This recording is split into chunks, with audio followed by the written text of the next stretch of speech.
Donc là, on se projette sur un autre territoire, le territoire des Alpes-Maritimes, avec un portail cartographique. Donc là, on est dans une 3D qui est complètement intégrée dans un site internet, avec une thématique randonnée. On voit donc ici les différentes randonnées qui apparaissent et en fonction des zooms que l'on a dans la maquette, on va pouvoir regarder donc des traits qui identifient le parcours hein, de la randonnée. Et ainsi, l'internaute a la possibilité de visualiser son tracé avant de se déplacer sur le terrain. Donc il y a une thématique qui permet avec des dossiers de cocher, de décocher les informations pour montrer un petit peu les différents thèmes. Possibilité de requêter, donc là je peux lancer une requête sur le haut pays maintenant avec une difficulté sportive et une durée entre 5 et 7 heures. Donc on lance une recherche, le système interroge une base oracle, restitue un résultat que l'on peut voir ici. Et en cliquant sur le résultat, on peut se déplacer sur la randonnée qui nous intéresse. Donc là, en l'occurrence, celui qui s'intitule la cime de Martha. Voilà, donc une randonnée dont on voit le départ ici et qui est donc classée comme sportive sur le territoire des Alpes-Maritimes. Associé à ça, on a toute une problématique de recherche. Je peux par exemple autour de ce point-là chercher tous les défibrillateurs dans un rayon de 10 km par exemple. Je lance une recherche. Là encore, il y a un résultat qui va apparaître hein, sur la 3D. Donc vous voyez ici les pictos qui ont été créés dynamiquement et qui représentent donc les points d'intérêt recherchés, ici les défibrillateurs.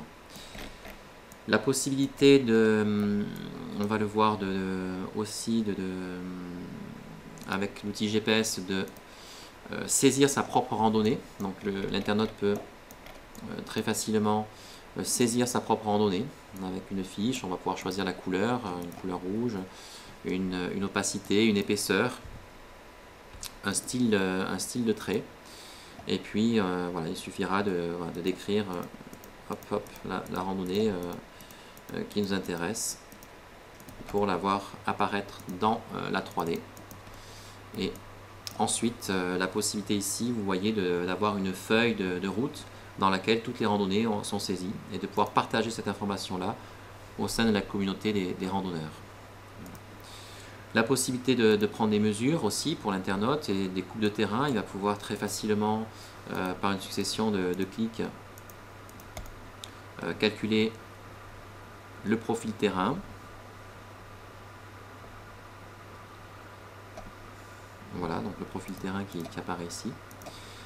Il va pouvoir également utiliser un composant cartographique 2D qui est synchronisé avec la vue 3D et qui en fonction des zooms va suivre automatiquement la 3D.